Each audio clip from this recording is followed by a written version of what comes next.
Welcome to the cadaveric demonstrations conducted by the Department of Anatomy, Faculty of Medical Sciences, University of Sri Javadripura. Today we are going to demonstrate the nose and the paranasal sinuses. This is the nasal cavity. You can see the hard palate which forms the floor of the nasal cavity. You can see the cribriform plate which forms the roof of the nasal cavity, and then you can see the midline septum. This is the mucosa covering the septum of the right nasal cavity. This is the mucosa of the septum covering the left nasal cavity. Here we can see the maxillary crest. The bony septum partly had been destroyed when preparing this specimen.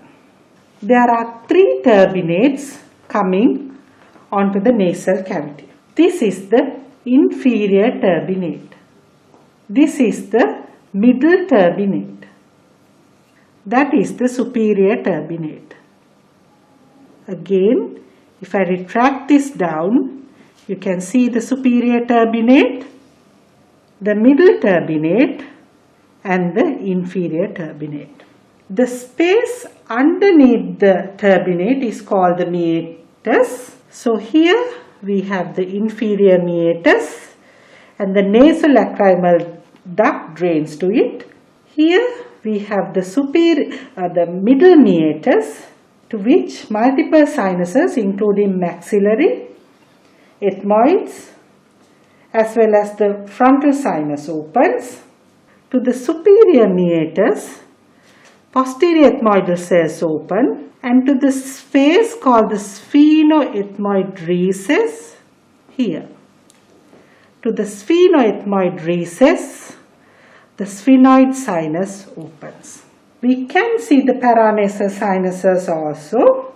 This is the maxillary sinus. These are the maxillary sinuses. This is the orbital cavity. The sinuses in between the orbital cavity and the nasal cavity, these are the ethmoidal air cells. We cannot see the frontal sinus or the sphenoid sinus in this cut. Again, let me show you the flow of the nasal cavity, nasal septum, nasal cavities, inferior turbinate, inferior meatus, middle turbinate, middle meatus, superior turbinate, superior meatus, and the sphenoethmoid recess, cribriform plate, the ethmoid sinuses, and the maxillary sinuses.